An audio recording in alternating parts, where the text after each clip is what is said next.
também nós por escuta, grêmio comercial está preocupado. Então, é praticamente um déjà vu a trove.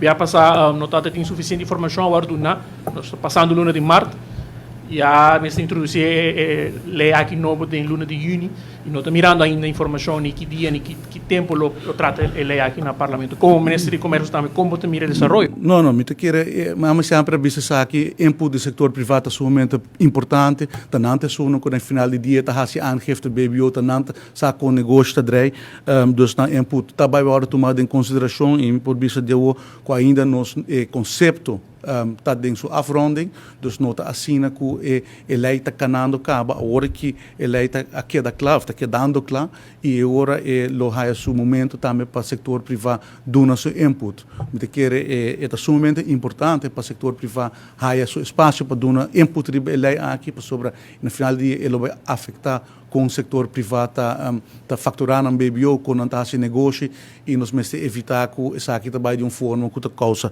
mais vamos pôr mais inflação innecessário e inseguridade. Nós só que sei em diferentes sondeios não que parte inseguridade ou inseguridade em setor comercial é trova inversão.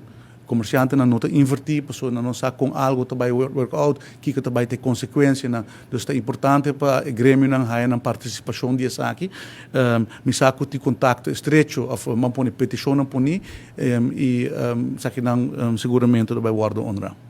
Nós estamos a tempo ainda assim, não falta muito, então 2 lunas praticamente o grêmio não tem chance para vir. Me quer que tem suficiente tempo,